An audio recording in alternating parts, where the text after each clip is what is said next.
Hey, welcome to the Out of Spec Podcast. We are back this week with many interesting stories, including, a bit of teaser on Kyle's work with the new Nissan Frontier, the finally newly redesigned. Also talking about Cybertruck and its lack of door handles, Toyota Land Cruiser parts that are being brought to production, and Tesla giving away its top advantage, the Supercharger Network. But first, I want to talk about what we've been driving. I know multiple of us have been on road trips lately. So, Mike, have you guys had the E-Tron out? Yeah, so yesterday, Ben and I were both free, so we did not work yesterday, and we decided to take an impromptu trip out to the Outer Banks in North Carolina. Now, we live in Raleigh, so the Outer Banks are about 4 hours away, maybe a little less, approximately, but we went out to kind of near like the Nag's Head, Kitty Hawk area, and then went north from there. Ben probably has a better idea of what the towns are called because he's been out there multiple times and I've not. But I know Kitty Hawk was close to the area where we were in, which is where the Wright brothers flew the first plane. So that was fun. Yeah, and keeping the and keeping the theme of like light forms of transportation, we drove the E-Tron, which weighs about a bajillion pounds. And I really just felt like I wanted to drive on the beach. That was kind of all. I said, I want to go drive on the beach. And so that's just a reason for a 12 hours of driving or something like that after charging. And so we took the E-Tron because of the fact you can drive on the beach for about 12 miles out there in part of the Outer Banks. And that section, it's kind of just open as a highway. As long as you have four-wheel drive. Wow. They even have, as you get closer, they even have like air down stations so you can air your tires down for the sand. It's pretty cool. I've never done that. I've never driven out on a beach. Even down in Florida, I know in Daytona Beach, you can drive out on the beach. In certain other areas, I'm sure. I've never personally done it, but it was fun. And the E-Tron is really good at it, surprisingly. Yeah, it's got a good charging curve. I mean, how often did you charge it? We had a stop in Rocky Mount, which is not far from where we are. That's like it's probably 45 minutes away into the trip. And we topped off, and then we had to go to this slow, it's in this photo here we're seeing now, a slow 50 kilowatt, it's a 62 kilowatt charge point unit that was kind of in the middle of nowhere because that's the only thing on the route. Because where we went, there was like no fast charging. There's something kind of 100 miles south or whatever, 50, 60 miles south on the Outer Banks, which is sort of a little bit of land outside the edge of North Carolina in the ocean. And so we kind of didn't want to go there. So we had to stop here and charge for like almost, not an hour, but probably like 30, 40 minutes, I think. So we had to get all the way full. Yeah, so we charged to full at the EA station in Rocky Mount, and that didn't take very much time. And then from there, we just drove right on out to this charger, which is about 110, 114 miles away from Rocky Mount. So by the time we'd gotten there, we actually I think we still had around 50% battery. It was pretty efficient drive. It was not raining at the time. It was raining on the way back, which is where this picture was taken, which is why everything's all wet, but it looks cool because it's at night and shiny. Yeah. And this charger is at a McDonald's, and then behind me taking this photo is a Walmart as well. Very interesting Walmart.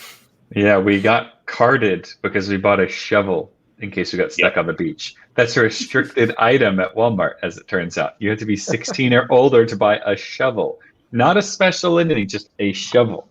And the lady said, well, you know how them kids be doing. And I was like, what, digging holes? Like, what are they? Yeah. Well, I don't know. Like, maybe it's a rural area thing and can just get around and dig holes in farms I have no idea. It just seemed really odd. But the whole kind of neat thing about going out to, it was Corolla Beach, North Carolina, just north of Duck, North Carolina, great names, by the way, was that there's a neighborhood or like part of the city is only accessible by beach. So there's probably 200 homes or something like that are the only way to get to them is you drive off the road onto the beach and up the beach, and then there's it's like neighborhoods connected by sand roads and stuff like that. And they've got like wild horses. I kind of wanted to see some of those, and we did see that. So it's kind of a cool place to go. It's a neat little pre-overlanding trip in the Audi, getting ready for the future Rivian plans. Why not? Nice. Yeah, a Rivian on the beach would be ideal. Oh, you could fly. We didn't have the ground clearance in the E-Tron. I think it's only like 8.5 when you raise it up, and you don't have enough compression to kind of like fly over some of the rougher stuff. You have to kind of just, you're not crawl, but you go like 10, 15, but you probably do like 50 in the Rivian. Nice. I think overall, at the end of the trip, it was about 500 miles round trip, driving there, back, and whatever it was that we drove out there. The E-Tron averaged around 410 watt hours a mile. Just thirsty. Yeah, and a lot of the off-roading, I mean, you're just on the power. There's no regen out there. I think down at a 50% battery by the time we were on the beach and came back, it was estimating we had like 60 miles of range. Oh, yeah. I think it said we're going to have like 50 miles of range, and then after driving for like 2 miles, it shot up to 120 or something. Yeah. Because it's just soft sand. The photos we all took were on that hard pack stuff because we didn't want to stop on the really soft stuff, which is kind of deep and, loose. But on that stuff, it was just like I was at 30% power on the power meter just to move along, without losing speed. Wow. We did take some video shots, and we might be putting together like a quick video to throw on the Out of Spec YouTube channel about the trip. If we have enough content to make like an actual good size video, we'll see. The weather wasn't the most cooperative for the trip. It started raining. So it kind of put a little bit of a damper on trying to get some of those, longer shots, but I think we have a little bit of something. And if we don't put on YouTube, I will be posting them to my Twitter account, m_breathing. So there you go. Sweet. Well, it sounds more exciting than mine. I mean, right after last week's podcast, I drove back through Kansas to Missouri. So the flattest, could have been better. But it was in my Miata, which was a lot of fun. And I didn't really get enough for a video, kind of like yours. Maybe I did. I don't know. Yeah, it'd be close, I think. There's nothing really to film there, but I was like, I have all these. I've been there. I know what you're talking about. Because I have a 10-gallon gas tank, so it's like, okay, I'm stopping a lot for fuel. So I did a bunch of MPG tests with, consistent conditions because it's 70 miles an hour through Kansas, or 75.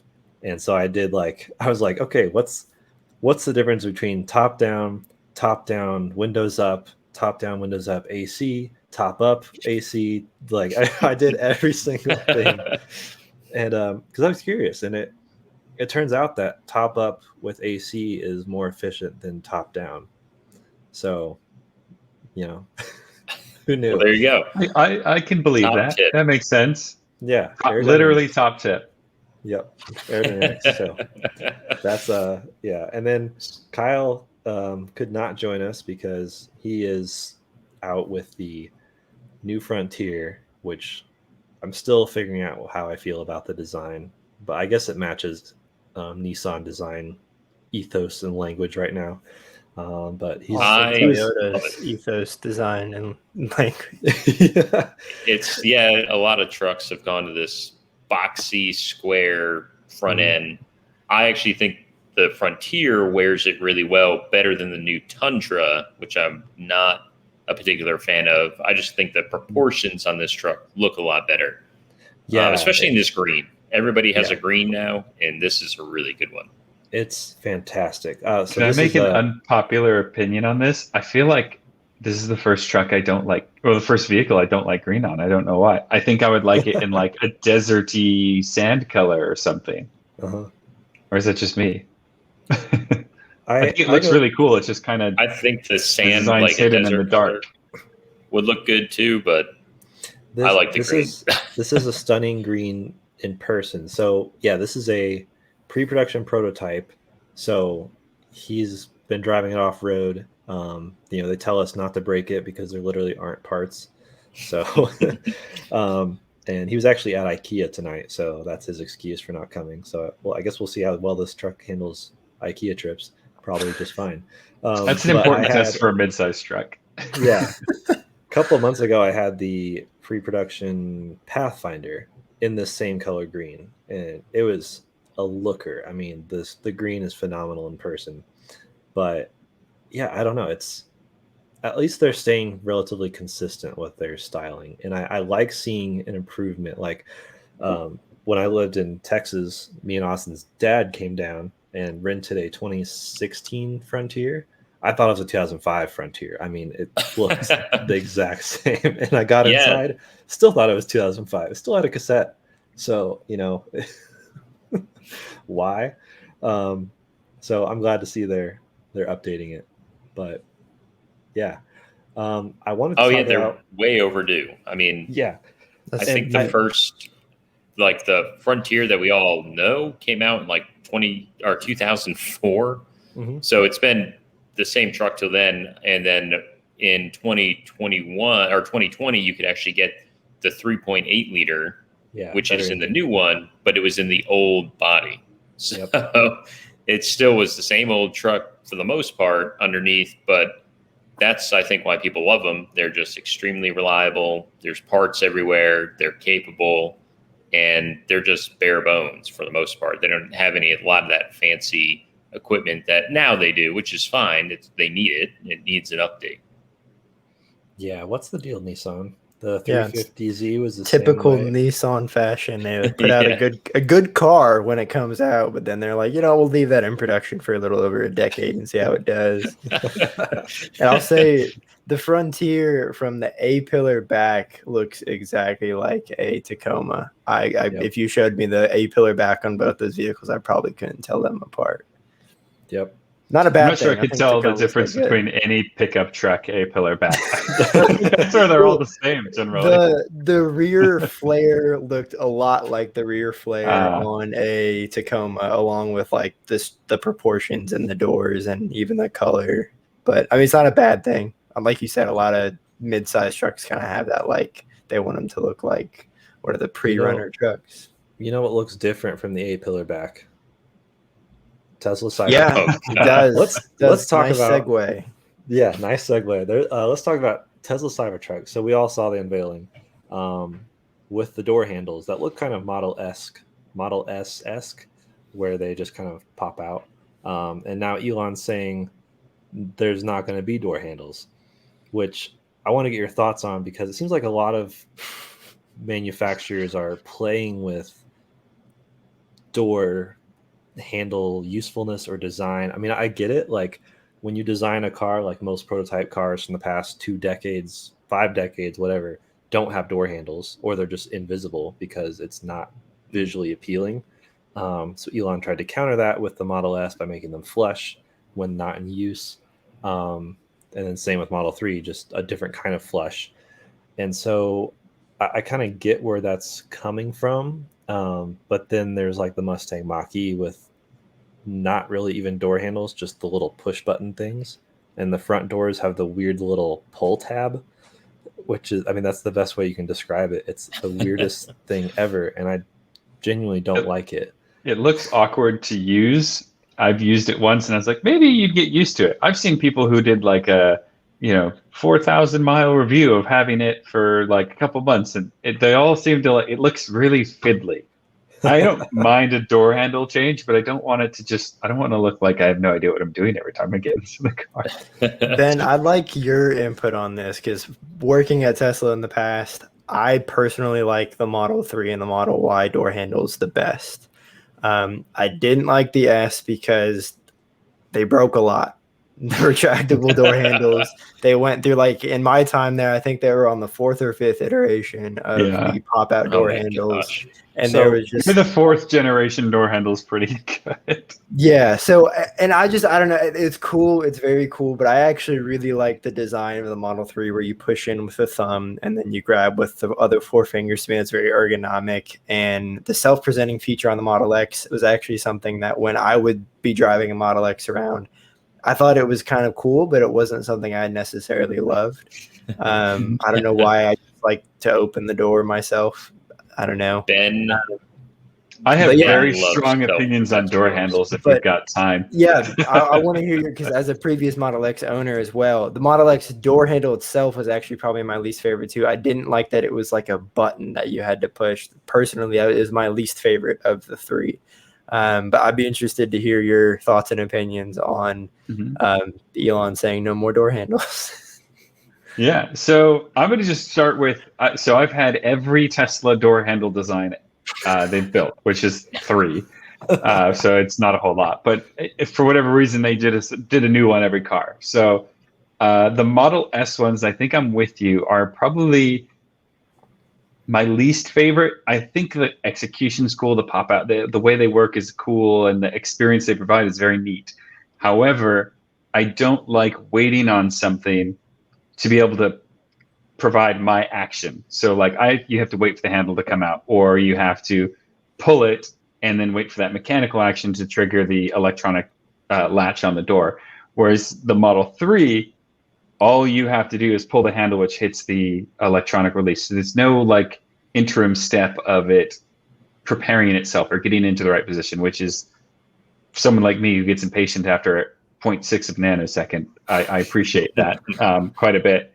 But the Model X might have been my favorite though. After like a year and a half of not having to do it, I kind of missed it when I got the 3. Like I thought they did a pretty good job with the self-presenting door. I didn't truthfully mind hitting, like if you had a car without premium package, you have to press in on that door handle button and then it opens up. I didn't mind that, but I think it would have changed my love of the car if it didn't have that package, because I think, just the whole walk up, walk away, never touch the door. Like it was just like going to the grocery store. Those doors power open and they power shut. And if you walked up to a grocery store with your hands full of stuff on the way out, it'd be weird if that door didn't open. That kind of just felt like that after a couple months of the Model X. So I'm open to not having to deal with door handles. I would pay money to have self-presenting doors on the 3. Even in a tight garage, we didn't really run into issues. Although one time it did just go and jump into Kyle's Model S door. But it was kind of funny when it happened. So, it didn't really bother us. But it might bother someone else. But it was a one-time thing, thankfully. So I guess that's part of what Elon is saying. He says, no door handles, the car recognizes you and opens the door. So Cybertruck's taking that same approach, it sounds like. If it's self-presenting, I think it could be good. If it's like the Mach-E, where if you just walk up and it pops open that, little bit, that would be the worst thing in the world. I'd have a door handle at that point. Yeah, and it's what's weird with Mach-E is like only the front doors have the little pull tabs. The back door pops open the same way. You just gotta stick it in the jam. It's weird. The back door, it pops open the same way, like an inch, and then you have to slide your hand behind the door, which seems scary to me, especially if you got little kids who are just jacking around and bumping the door and then slams someone else's fingers in the door. But it's funny because the back door actually has rubber, like where you're supposed to grab it to open it behind the door sill. They give you a grip. Thing. Yeah, they give you a grip instead only on of the back door, though. A pull tab, and only on the back door. That's so strange. It's just what was wrong with like the ID4 has the like just recessed I was going to say, yeah, Mm-hmm. The ID4 door handles I think are a good example of like the touch door handles, but you still know where you're grabbing. It still looks like a traditional door handle, but they're pretty sleek against the car too. Mm-hmm. I personally, I had a Model S. I like the idea of those presenting door handles. I think they're cool. I thought they would work really well on the Cybertruck. I don't know about this door just popping open. I do feel like it is going to be like Mach-E. It's just going to pop open, then you're just going to have to open it the rest of the way. Now, if it isn't, if the front doors are fully self-presenting and the back doors just pop open, I think that would be a lot better. But then again, if they fully self-open into another car with pure metal on the side, you're probably going to damage a lot of cars. I feel like Cybertruck door. you see these like linear door dings on every other car in the parking lot. Cybertruck did that one. But I think I think my metric for the door handle is the thunderstorm test, because at least here in North Carolina, and I know some other states get it, but we get it in Florida, any kind of subtropical kind of humid climate, you get these rainstorms where it's just the raindrops are massive for whatever reason, and it's just out of nowhere, biggest rainstorm you could ever have. It's like a hurricane all of a sudden. And I want to be able to run to a car, open a door, and anything that interrupts that process and makes me get wetter is bad. If it has to at least meet a standard door handle. Otherwise, what are we doing here? I'm just impatient now and wet, which is twice as bad. In the same I guess strain is that, because I agree. I think if the door pops all the way open, that's one thing. How do you think that would look in Tesla's theme of not providing a key for the car? Because that was one thing I did enjoy about the Model X, is you had the key that you could open all the doors with. And I could see how that would be frustrating if you didn't have a key, if your phone was the source of the self-presenting door. And because in the very least, if you didn't know, if you're walking up to a Model X, you can double click on the top of the remote and it would open that driver's side door if you had that setting turned on. Yeah. And you could kind of do that if it didn't recognize you, or if your phone was dead, you had that availability to pop that door open in preparation if it's pouring rain or you're being chased. And you could double click it again and it would get the passenger side. It would get the passenger. Which is if you have people who aren't familiar with the car, the doors are open when you get to it if you want. A lot of people didn't realize every door in the Model X could be open with just the key fob, which is really cool. Yep. But I could see that being a nuisance if you had to rely on your phone for that, if they kind of kept with the trend of not giving keys out, which I agree for the Model 3 and the Model Y, I think it works just fine. But I think taking door handles away, and if they did go with the full like Model X style door with auto presenting, I could see that being interesting too. But I don't know. To me, the yoke style steering wheel and the plaid Model S has kind of shown that Tesla may not care about some inconvenience for what you're used to. So yeah, I'd be really interested to see the choices they made with the Cybertruck, because the Cybertruck itself. I think the MO operating kind of method that they take is every new model has to have something different that's immediately identifiable or recognizable, distinguishable. Yeah. Like you had the S, the door handles were the immediate thing you would notice in that car. It's very user experience related. Model X, the doors are another thing where they did that. And they had that big windshield and the Falcon Wing doors. And I felt like Model 3 had a similar thing where, okay, we got a new type door handle, so that's an immediate interaction that's different. Then we have that single screen, that air blade, which I think doesn't get talked about very much, but I think it's a very novel and clever idea, and I think we're going to see a lot more of that sort of a thing. And, the glass roof of the Model 3 isn't groundbreaking, but for a lot of people in that segment, it's pretty unique to see. So it feels like every car needs no grill, too. The Model 3 was the first Tesla to have no grill, just flat bumper. And I thought that was pretty... Model X is that way. That hole where the Tesla logo basically was.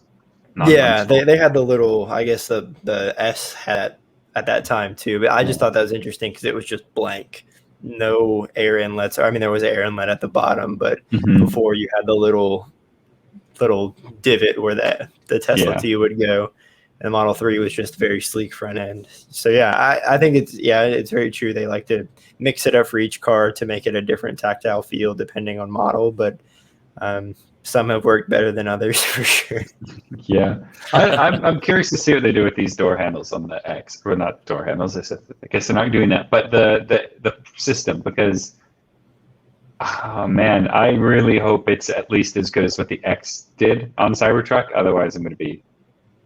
I mean, I don't really want a Cybertruck personally. I think it's a cool product, but like, it's not like I wasn't going to buy one anyway, so what does it matter? But I think like I'd like to see them not do a yoke thing. I'd like to see them do something where they can say, look, we did this differently because these reasons, and here's why it is going to be better. Here's where you're going to love it. Rather than, we did this differently, and the good news is that it's not that much worse or something, Like, I don't want to have a justification for it almost. I think Rivian has great door handles. Just saying. I don't even know what they look like. I don't think I've looked at them. I have no idea. I think they're door handles that work. Yeah. No controversy. Tesla, like the yoke steering wheel, door handles, like Tesla's trying to fix a lot of things that no one's really complained about. So yeah. Like, it's the opposite of don't fix it if it ain't broke. It's like Is it working? Yeah, we should reinvent that then. Yeah, I got an idea. It's like Apple, it's still get great products. Like I can't fault that, I don't know, in innovative spirit. But at times, like there are some discussions that might need to happen that aren't happening. Like someone should stand up to probably Elon Musk at times more, who needs to be stood up to about like maybe we should offer the regular steering wheel. Right now, obviously, we're sold out of these cars, but when that changes, when we catch up on production, are we losing buyers because of that? I mean, it's generated a lot of buzz. I think you're gonna get more buyers who are like, oh, that's cool. But then that other section who's feeling left out is eventually going to also potentially want to buy the product. So as long as they don't do that with whatever they're doing with the doors and Cybertruck, I think they'll be fine. But you never know. It is Tesla. Yeah. Let's talk about Toyota Land Cruiser. So the Toyota Land Cruiser 40, is that what it's called? The 40 series was a big hit. And Toyota has decided to recreate parts, including the engines, like almost like as new, which is awesome. Mazda did this a few years back and is still doing it for the first gen Miata. So I thought this was really interesting, and I wonder if other manufacturers will follow suit, because they're starting to realize the like iconic nature of some of their previous models, and they want to cater to the diehard enthusiast. It's almost like a cult following of some of these cars, and I love seeing this. It seems like the brand is showing, like it may be a marketing move, whatever, a PR move. It's still the brand showing interest in supporting the people who have supported them before. What do you guys think of this? I think it's a good idea. I've seen this. I know Mercedes is doing this with some of their like older SLs. Porsche's been doing a lot on the Porsche Classic side of things, not only reproducing parts like Toyota is doing here, but they are now starting to sell accessories and retrofits for those classic cars to allow you to bring them up to date. Like if you had a classic, like a 70s Porsche, they have a radio. It's this big, fits the original socket, with a screen about this big that has Apple CarPlay support, which is kind of interesting. It's smaller than your phone, which is kind of amusing, but they're doing stuff like that. And I think Toyota Land Cruiser, I mean, that's a thing you see just driving around. Why not continue to support those products? At least make money off of it. Yeah, I mean, it's probably safe to say that 90% of Land Cruisers from that time are probably still on the road. So why not give them parts for maintenance? Yeah, I mean, I think business-wise, it's solid. I mean, you look at, we had mentioned Mazda. They've been doing it with the NA Miata for a while. Mercedes, Porsche, and who else? There's someone else out there who's doing it too that I was just going to mention. Now it's fleeting with this. I just saw this chat thing over the side and it distracted me. But I think business-wise, it's a great idea. I mean, you can provide your customers directly with a factory Toyota part that's not, already 60 years old or refab from a third-party company, and you can charge more for it for the fact that you're selling it as a Toyota part. Mm-hmm. And you're going to certainly draw more business. It's probably molds or what have you that they already have from the past, so it probably doesn't take a whole lot of cost to get those parts created, and they can charge a killing for that because it's OEM, and people who are doing those restorations, they want a lot of things to be as OEM as possible because people just want it like it was when it rolled off the showroom floor 20, 30 years ago. So yeah, I think it's really interesting and very cool. I know Porsche's been doing that for a while, and I feel like they've almost been the benchmark of that because they do care so much about what what the owners of the classic Porsches are doing. And yeah, I just think it's cool. And yeah, the article also includes a few other older cars, which is really cool to see. Mm-hmm. I think who else is doing it? There's Jaguar is doing it, and Aston Martin. I think both are doing that. Although I don't know how much of this is cheap because the tooling is still available, because the tooling generally gets worn out during a production run. So typically they retire it because it's no longer, the tolerances aren't there. So at least when it came to JLR's kind of factory restoration and classic part support, I learned from I should say, I have it on good authority that some of that stuff they brought back was incredibly expensive to do, and in certain cases probably was not profitable. But was kind of, they thought, worth it for long-term brand recognition, to see those cars still on the road, to support those owners, and you want to keep your big customers, your whales, happy, because you want them to buy your new product too. Yeah, it looks like they're also going to be doing older super models in the 2000 GT, which is super cool. So it seems like this is a potentially long-term plan for Toyota. As their previous models grow in popularity, they'll probably start adopting this. And I wonder if they had, I wonder if clubs or various groups have reached out to Toyota asking for this. It may have just been they realized the popularity and went with it, but I also wonder if there is any aspect of basically customers requesting it, because they a lot of these customers value these vehicles and they will pay a good amount of money, especially if it's from the mothership, where it's like they know it's done right and to spec, instead of like going somewhere else aftermarket, which theoretically would be fine. That's what a lot of people have resorted to. But yeah. Oh yeah, for years. Yeah, I mean, it's definitely a good idea, and I think just them expanding it to other cars in the range. I mean, I'm sure we'll hear about it coming to the Mark IV Supra eventually. Those parts are probably still pretty prevalent, but I think eventually you'll start hearing that out there. So, and I think other manufacturers will start following suit. I mean, I don't know. Volkswagen may already do something with an old Beetle.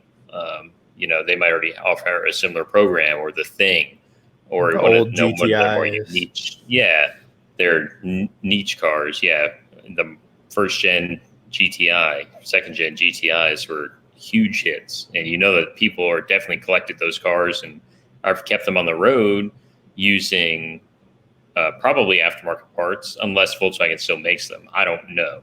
But Volkswagen being another very large automaker, they could easily get into a program like that, especially if a tiny automaker like Jaguar or Aston Martin can do that. Yeah. Well, to bring the conversation back to Tesla again, because for some reason they just keep making headlines. I wanted to talk about probably some of the biggest news lately, which is Tesla essentially opening up the Supercharger network to other people. I mean, you guys are/know Tesla owners, and I'd be curious to see what already seems to be kind of a mixed reaction of people who use the Supercharger network, how they'd feel about it being relatively bogged down with other EVs. But there's the other side of like, this does open up some competition, and hopefully things like Electrify America and others would up their game because they want the business. Yeah, so I totally get both sides of the conversation. Being a former Tesla owner, and we have a Model 3 here, I understand on a road trip, you can go to a supercharger station, and I have waited. I've had to wait for a stall to open up because there's just not enough, at least along the East Coast, the supercharger stations I've gone to. But on the other side of the coin, for the greater good, the greater expansion of electric cars, making them more ubiquitous, just selling more of them, I think you need to have more charging. And since Tesla is so far ahead of everyone else with just the sheer amount of stations and chargers out there, that is what I look forward to. That is why I think it should happen. Tesla can charge a premium if they want to, because generally you will only go to a supercharger if you're on a road trip. It's not going to be something that I'm going to bring my E-Tron to every week. I mean, I don't even go to an EA station, but maybe once every couple months. So I wouldn't picture ever trying to use a Tesla charger, but it'd be nice to know that, hey, if I needed to go on a road trip and I get somewhere and the EA station isn't working, oh, well, the Tesla station right over here down the road, I can just plug into there for 10 minutes, 15 minutes, top up to get on my way again. So I think it's a really, really good idea, and I would like to see it implemented. I don't know how it's going to work. I'm sure you'll be able to buy an adapter for your car that will read with the Tesla Supercharger. But I think in order to expand adoption of EVs, it has to be done, because Electrify America is not going to be able to support all of the new EVs coming to the market over the next 5 to 10 years. Mm-hmm. It certainly would have made our trip in the E-Tron to the coast easier. There's 2 chargers that would have been much more direct, and one right even out there we could have used. So that would have been a nice improvement, I think. But I agree. I think, I don't want to say if I'm pro or for it, because it's not my business to run. So that's truly what it is. If Tesla's doing it, they're doing it for a reason that they think makes sense, and they're going to do it. So not that we have any say in it, but I think the downside obviously is, let's say there's something like a Chevy Bolt, which charges at 55 kilowatts still for whatever reason. They did not improve that. And that's a whole hour that car is sitting there charging, and when another car might be able to go quicker. So I'd like to see, if this is providing more income to build more chargers, that's fine by me at that point. But having a car on both sides, what I really want now is also an adapter so I can use a CCS charger with our Model 3, because there are often times where a supercharger is less convenient, or it's a V2 supercharger, and I could be using a 350 kilowatt capable CCS charger along that route. So for me, I feel like it goes both ways. I want it. I just wish I was in Europe where everything's the same plug and it just worked. That'd make me really happy. I just want everything to plug into everything. It's like when you get, I think everyone gets this way when they get their first USB-C device, and it's like, I want to plug in everything with this one cable, and I'm going to try and make everything in my life the one cable, and I never need any other cables. That's how I feel right now about EVs. I just want everything to plug into everything, and I don't want to think about it. So as EV owners that own both Tesla and E-Tron, for example, how do you feel about the thought of a Tesla charger being available, but at like you said, they could charge a premium for it? Would that be something that would annoy you, or would you be willing to pay that premium for the convenience and kind of like you said, Mike, for the further adoption of EVs to the market? Yeah, I personally would, because again, you're not generally going to be plugging in to a high-powered supercharger or just any electric car charger often. It's not good for the battery to do it all the time. And the only time you really should be doing it is when you're on a road trip. And I think paying, the charge point chargers that we had been, do you remember how much that was per kilowatt hour? I think it was 27 cents a kilowatt hour, which is right on par with what Tesla charges in our region. So let's say I were to plug my E-Tron into a Tesla supercharger, but it was 15, 20 cents more than that. I would still do it if it was convenient or if I needed it, for sure.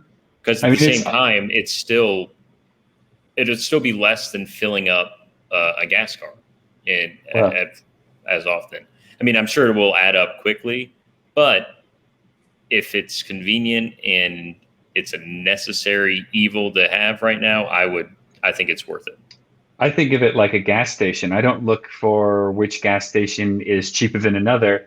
If I need it, I need it, and whatever's there is what I'm going to use. So some areas it's going to be, if you have a non-Tesla EV, some areas you're not going to need a Tesla charger, but you might be in one area or want to go somewhere where that's the only game in town, and vice versa. And I think it's more about filling out that coverage map, because there's certainly areas where I can't take my Model 3. There's a track I'd love to go to about 2 hours south of here, but there's really nothing out there except for one charge point 50 kilowatt CCS charger, which I can't actually use because I don't have an adapter for that. And there's places like we did in the E-Tron where we would certainly appreciate being able to use the supercharger that's already out there. Yeah, I see the negative comments and I understand them, but at the same time, it's like, I guess this is for the greater good. Mm-hmm. Because of I do think they should charge more. I agree with that now that you've mentioned it. I think that's fair. I think that's what they will do. That's the perk of buying a Tesla, I guess. On Tesla's earning calls, and when they do that, eventually I could just see their stock going up. Oh, we've made X number of millions of dollars off opening up our supercharger network. Business-wise, I think it makes sense. And Tesla is still expanding their supercharger network and upgrading it all the time and adding more stalls and more stalls. Out in Las Vegas, I think they have like a 50 or 60 stall supercharger. And most of the superchargers, the Tesla superchargers around here are probably what, 8, 9, maybe? 8 to 16. I think some of the biggest ones in our area are like 20. Oh, probably by Greensboro. I think that's a big one out there. That's a big one. But ultimately, think about all the electric cars that are announced and the brands that are going full electric by 2030 or 2035. You're going to need someplace to charge the car, and Tesla was pretty much the only manufacturer who invested in charging, not just the car. And then Volkswagen had to, basically. Yeah. I think go ahead. I was going to say, I'd be interested to see if they did somehow implement a varied charging. I mean, so is it true that like some superchargers will charge more based on times of day that are higher use? And I'd be curious to see if they expanded that to like take into account, price per kilowatt hour, but also how long you're sitting there, which would basically punish Mach-E owners who are trying to charge from 80 to 100 and spending an hour and a half there, because that's how long it takes. It would basically encourage people to use the parts of their battery pack that have optimal charging curves, and a lot of that is in to make it a healthier battery over long term. So you wouldn't want to charge it past 80 all the time, and so theoretically that would punish people for just sitting there soaking in 12 kilowatts at a supercharger. I don't know. I'd be curious to see if they pulled that off, or. Well, it's funny that now that you mention this, it feels like they should go back to that, because that's what they were doing early days of paid supercharging. Is not every state you were allowed to bill per kilowatt hour, because only a utility could charge for quantities of electricity. It was generally like a written law or regulation or something that prevented it. So in much of the East Coast, charging stations would be per minute. You pay per minute. Now it's per kilowatt hour. That's changed, but I feel like that would make sense, especially with slower EVs who use it. That would incentivize people to kind of think about how they're charging in a timely manner. Yeah, very much so. I think coming from selling Teslas, that was a huge selling point, is you had this massive charging network that you could say, hey, this is, you get access to this and nobody else. But I think with the added capital that they could get from opening the charging network up, they could expand that. And then another huge thing, that there are some other solutions out there for it, some apps that have been created and programs that you can use to plan a trip. But nothing that I've seen, at least, is as good as a Tesla trip planner when you are going on a road trip using those Tesla superchargers. And that, to me, is still a huge selling point, because it's built into the car and you don't have to do any additional homework on your own. So I still think there is a lot of selling points. And to your point, Mike, too, I think a huge thing that a lot of people don't think about is you don't charge at those very much. It's probably 95% of the time you're going to be charging at your house. So you're really not going to be affected a whole lot when you do it. But yeah, I think there's a lot more to be gained from them opening up the network, but I definitely can see how some Tesla owners would be pretty upset about it, because there are some of those cars that can't charge very quickly, or like you said, it's not uncommon in those really high traffic areas to have to wait to charge, which definitely adds a decent amount of time to a road trip. Yeah, and more often you're also seeing as well now at malls or grocery stores, or even just downtown greens, like around in Raleigh, they have just public level 2 charging that's free. You might have to pay to get in the parking garage, or you can park on the street for free, plug in your car and charge, plug in your car into Whole Foods. Our Target has a level 2 charger. So, I mean, you're going to see more of that too, especially if there's more incentives for businesses to offer that type of charging. And even if it's not free, it's generally pretty inexpensive if you absolutely had to plug in. But the nice part is you can just plug in if it's free, charge while you're grocery shopping, come out in 45 minutes, and you would have gained some range, at least the range you would have used to get there. So it's a negligible loss pretty much. Yep. I think Kyle and I had a conversation about this. I think we've had that conversation many times. But we have a kind of a theory that we don't really think it's going to be profitable to do DC fast charging, like on the scale of Electro America, because the costs of energy demand charges when you pull that much power from the grid, the cost of the hardware, it's pretty steep, and that's why I think Tesla has this advantage that they built this and they had other ways to help pay for it. But I think what's going to be interesting to see is how this affects the greater charging network kind of approach. I think, Tesla's paired their cost of doing the charging with the cars to an extent. You're paying for it one way or another.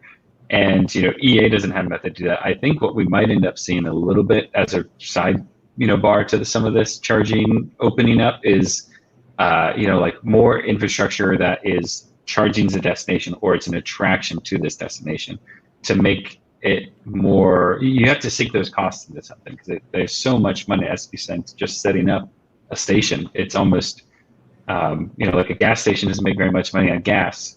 They make it all on snacks, but at least gas pumps are pretty cheap to install by comparison. A factor of 3 or 4x for charging. Yeah, if they would open a craft coffee shop at every supercharger, that's always been a dream of mine. It's like that's when I'll buy a Tesla, is when there's more, especially through Kansas. I mean, if they would just put up a supercharger with like a great coffee shop or something, people would like go to that one intentionally. Like they'd skip all the other really boring ones in boring places. So. Is this the return of tourist traps? EV charging. EV charging trap. Every EV charging hub will have some sort of stick that everyone comes there for. Oh, that's the one with the crazy big waffles or something. Yeah, the world's largest thermometer at this Electrify America station in Illinois. They'll all have the world's largest something or the world's littlest. But I do think having chargers at Superchargers and EA are both at gas stations like Sheetz, that's just a strong idea. That's how it should be. More gas stations should just install a couple electric car charging areas just to bring in extra business in reality. Yeah. Well, I want to talk about speaking of companies who charge for things. So this is not exactly. It's a bit of a reach for that segue. The segue made more sense in my head. So the logic in my head was, which company are we going to here? I mean, there's only a few that charge for things. So this article struck me sideways because Tesla, they had heated seat components in the seats, but left it turned off, and then if you paid for the feature, it would be turned on. So the hardware is already there. It's just software that was limiting it. And with Mercedes, now this is specific to Germany, which is interesting. Mercedes has rear wheel steering, which is cool, and we get that in the US, but in Germany, it's like a little bit of rear wheel steering, and then it can be expanded to like a full 10 degrees for $575. And so that's really interesting to me.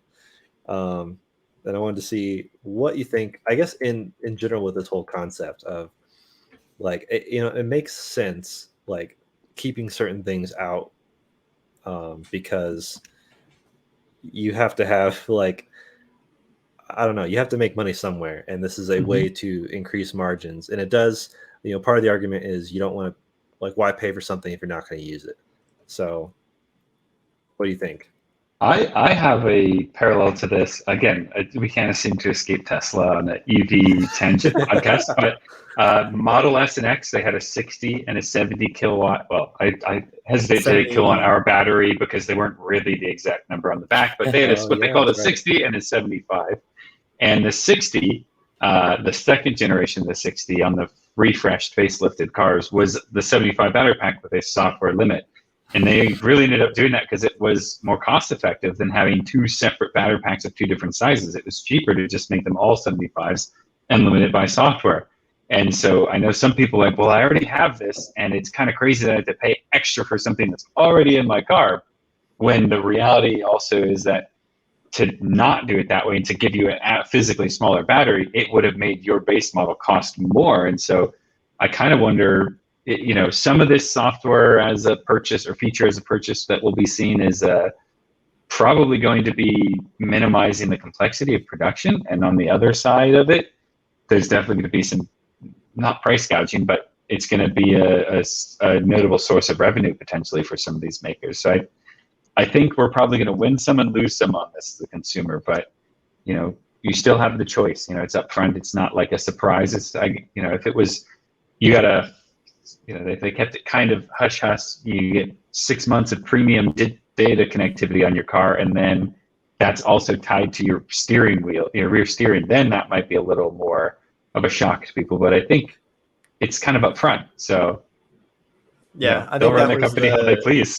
That was the interesting part about the Tesla, because I remember we sold some cars as 60s, and then we're like, hey, you can get a 75, you can get this much extra range and this much more performance, and I think it was only like $3,000 to upgrade. Oh wow! And the issue for a lot of people was the lack of transparency, because when they bought it as a 60, they didn't realize that it was a software limited 75. I personally think that the companies can do whatever they want. It's their product. And when you bought it, you buying something is pretty much you giving money for the an agreement for the thing that you were told that you're buying. So it's kind of it's an agreement with you paying them money for the thing that was outlined when you were buying it, even if it has some additional features. If you weren't aware of them when you bought it, like, you shouldn't be upset. You paid the money for it. So I think they can do whatever they want, but I think, like you said, Ben, a lot of it has to do with the transparency, and Mercedes being very upfront about it, I think is just fine. It's funny because, like, I feel like I saw the headline, and even back when I saw that, like, Tesla had heated seats that were just disabled, it annoyed me. But the more I think about it, the more I actually like this, because certain features, including even heated seats, maybe you might buy it without it because you think, maybe I don't need this, and then later down the road you could be like, actually, you know what, I live in a cold climate, I would love heated seats. And instead of going in and putting in different hardware and spending way more money, you just buy it as just turn it on, like a simple add-on, almost like downloading an app. So I like that concept. So yeah, it's like I initially started out annoyed, and now I'm like actually appreciating this concept. Yeah, I mean, kind of circling back around to what Ben had mentioned before, but even like looking at it from the car manufacturer's perspective, they don't need to make two different seats or two different steering wheels or two different sets of headlights on a car. Like, I know on my Audi, I can pay to upgrade my headlights software to be cornering. It's on the app, and I can pay, I think it's $249. And it would download the software to the car, and then I'd have upgraded headlights. So I think in that case, it makes a lot of sense to do it that way. I get it. Like, it seems like, well, why do I buy a car that has these features if they're not unlocked from the consumer's perspective? But in the production line, yeah, it makes a lot of sense. I mean, we remember Elon talking about being in production hell, and that it would probably be one of the reasons as to why, because you have to make this X number of different materials or seats or speakers for the car when you can just make one and then just make it software eligible to turn it on or off. And to that same point, if you're a consumer who isn't interested in an item, I rather have the option to not purchase it for cheaper than be forced to buy the more loaded out option where I wouldn't use all those capabilities. Because if that's your only option, where they're only making them with heated seats and you don't care about heated seats, I rather just not pay for the heated seats. Imagine buying a Ford with a Bang & Olufsen sound system that was downgraded with audio tuning to make it sound worse, and the logo is hidden, and then you're like, never mind, I want the premium audio. And they just click a button and it like suddenly is correctly tuned and everything. That's like a horrible extreme to this. Well, now I don't like the idea because you told me they've actively put time and energy into making it worse. Making it worse. All right, that might have been a bad optimist and assume that won't be the case. I don't know if I would say this stuff is pro-consumer, but I mean, like heated seats is a simple example. You might live in Florida and then get a job offer in Minnesota, and then now you don't need to pay for a aftermarket one that'd be terrible, or buy a new car. There's some kind of benefit there to a consumer.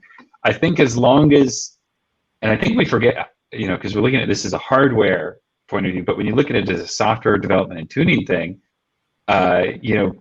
they've had rear wheel steering in other cars, and so maybe some of that development cost and calibration into that extra turning degree, how that's going to work, that costs them money. An app physically, on your phone has $0 of BOM, bill of materials. There's no material cost to that app, except there was time and effort that went into it. So, this is a way to maybe offer that to a wider audience as well. I mean, there's full self-driving is a similar example to this, and I don't see a ton of outrage about that. So, and this is about what?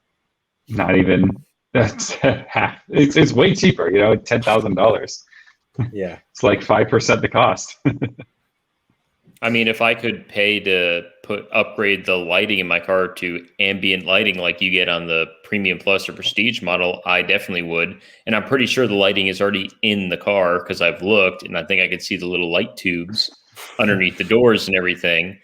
So in a case like that, for sure, like I would pay to pick which upgrades I want. And that could even trickle down into subsequent owners. I mean, you could keep the car you bought as is because it's exactly how you wanted it, and then sell it. And the next owner, if the company allowed this opportunity, which I don't see why they wouldn't, because it'd be more money. Like it's a crazy concept, because like Ford could sell you an F-150, and then you sell the F-150, and Ford suddenly makes more money on that used car that would normally not give anything to Ford. I don't know. It's interesting. It opens up a whole new can of worms. That is how the Audi works. So like if I were to upgrade the headlights, they stay with the car for the life of the car. So when somebody upgrades it, it always has it. That's awesome. So the next owner gets your benefit. That's interesting. Yeah. Yeah. So that's, in that case, that's a little more pro-consumer, because the next owner doesn't have to repurchase it. It's not like a subscription or something. That's and you can advertise your car. Yeah, and it's a value add for you in selling your car. And I think a lot of people buy cars, they're like, well, they make a decision based off of resale value or perceived future value to selling it. Like people might get a towing hitch on a car and they're never going to tow anything, but they just think that because they're getting a big SUV or a truck, they should probably have it because the next person might. Or, there's probably certain features like that. There's probably a good laundry list. Sound system is probably one, sunroof, whatever it might be. So now as cars become more technologically advanced, maybe some of this is, people are going to care about that stuff in the same way we care about physical items previously. And, having that adjustability. I mean, the amount of people who know you can get an upgrade to full self-driving and how that helps them feel confident buying a used Tesla that doesn't have it, and how that affects resale value as a positive effect, I think is hard to measure, but I'm sure it's very positive overall. Well, we are really good at coming full circle, because I want to quickly bring back a pickup Nissan truck. Frontier. Oh, close, so very close. The Ford Maverick made huge headlines because it's a $20,000 brand new pickup truck that does also give you 40 miles to the gallon because it's a hybrid. And so, that made headlines. Ford showed pictures. Of course, the photos they showed were like a Lariat model, like XLT, like typically medium to higher trims. So we finally have an image or a few images of what the actual $20,000 spec would look like. And let's just point out the elephant in the room, those Steelies though. It looks just like a truck we had rented in the Dominican Republic. Same wheels. I was just about to talk about that. Yeah. When I was in South Africa, I drove, I don't remember what it was. They call them backies, which is like cheap, small pickup trucks that, this is what we don't get in the US, the stuff like the Maverick, that's kind of this smaller unibody construction. And I don't remember what it was. I'm pretty sure it was made in some, Malaysian, India, kind of East Asian area country. And I think a lot of people and it looked a lot like this actually. But I'm all for it. I think it's cool to have that. Oh yeah, me too. I think it's great. I think this is the truck that suits the needs of most people that buy trucks, which is ironic because most people that buy trucks don't use them for truck things, which makes this perfect. And I saw in the article, kind of like what we talked about last week, how Ford is once again trying to corner a new part of the market to try trucks out for the first time, because it's about the same size as an SUV. It gets great fuel economy, but you also feel like you can like do lawn projects on the weekend, or I don't know what else people think they can do with trucks. Put a kayak in the back. I don't know. It makes you feel adventurous, and I think it's great. I think it's so cool. It's funny you mentioned this. For whatever reason, my mother feels the need to own a pickup truck exactly as of late. Yeah, she's not a pickup truck buyer. She's had she's got a Volvo now, and she's had a Volvo before. She's never had any interest in a pickup truck, but she goes to the garden center and gets stuff for the yard and does a little gardening in her free time and stuff. And this is at $20,000. This is the same price range as something with like 100,000 mile F-150 or whatever you could be looking at. So there's a lot of people who this could be a third little runaround car to just have and do errands with. And I think there's a lot of room in that market these days. This is very present on my mind because right before this podcast, me and Austin's dad sent me a Facebook Marketplace listing. For that white F-150? Yeah, an F-150. Yeah, I said that not to me even too. Not even Super Crew, and it's 2012, so almost 10 years old, 150,000 miles for $20,000. Yeah. And well, the truck market right now is crazy. It's absurd. In general. Absurd. So and we'll see what happens with the market, but in theory, you could like buy one of these and then resell it for more. It's ridiculous. I think they'll hold their value pretty well, to be honest. And Austin, introduced me to the concept of you put new wheels on a car, you completely change it. You buy this truck for $20,000, get wheels for $1,000, $1,500. It's a whole new, gorgeous looking truck. I know steel wheels are the best. Wheels and tint. Wheels and tint does it. Shout out to Steel Wheel Everything on Instagram. I would keep the Steelies and have those would be like my dedicated snow and ice tires. I would have aggressive, well, not too aggressive, but like off-road chunky tires, because I'm pretty sure that truck is only rear or front wheel drive. Mm-hmm. Yeah, and I don't think you can get a base one like that in 4-wheel drive with that motor. But I think it would make a fun daily. So I'm impartial to small Ford vehicles. I have a Fiesta ST, and the other motor option for this, I believe, is the 2-liter turbocharged power plant that Ford has. So my thought is, I could go big turbo on the Fiesta ST, and then still have a turbo Ford small vehicle runaround. I think it works great. Go big turbo on the Maverick. I'm sure we'll see a lot of businesses buying this too, because you think about all these businesses that own trucks that don't really need something that big, but they're doing it because it's the option that's available to them. Because there's Tacomas are kind of a little bit hard to get from a business perspective. I don't think they make quite enough. But there's no shortage of like Chevy work trucks, Ford work truck trim, whatever it is, the base models running around for different survey companies, landscaping, whatever it is. I think we're going to see a lot of that on the road. I think that's going to be a good seller for them. And there's probably at least 5,000 more of my mother out there wanting to buy a pickup truck for the 3 times probably a year they go and actually need it. But I think that is really appealing as a little extra vehicle for that demographic, because it's got a warranty and it's new. That's something to be said for that. It's like peace of mind. Most people don't need the full truck capability, like you said, and to get some of it with a low cost of entry is probably going to be a hybrid a game changer. Yeah, people love good MPG. To really come full circle, I actually see a lot of Nissan Frontiers because they're cheap and they're super easy to maintain as fleet vehicles for, like you said, companies that don't really need trucks. So I could see the Maverick kind of getting into the Frontier market. So Nissan better watch out. Well, Nissan doesn't offer the 4-cylinder anymore. It's just 6-cylinder or nothing. So that's true. I think the Maverick is going to take a lot of market share, even away from like those little Ford Transit Connect vans or the NV little city cargo vans, because CarQuest and AutoZone, like they all have like little vans like that. Instead of a van, they're just gonna have a Maverick probably. Run parts around. Yeah. Yeah. Yep. Well, I can see this being very useful on a farm just to like run stuff around. Although I guess if you're on a farm, you kind of could go heavy duty and find a use for it still. Tractor. Kyle does want to have a farm. He's looking at it. I think he's looking at property pretty soon. So, I'm sure he is. Yeah, we'll see. But yeah, keep an eye out on our platforms. Out of Spec has YouTube. We're on Twitter. The next week or so, the Frontier TikTok. will have. Yeah, even TikTok. The next week or so, there'll be a lot of Frontier content because embargoes lift soon, and we'll talk about driving dynamics and pricing and all that. I'm excited. I occasionally use Twitter, Jordan_Schiefer. We've got Mike at M_Bruling. Ben is Benji_OOS. Austin doesn't know what Twitter is, but he is at Flywheel Films on the Instagram.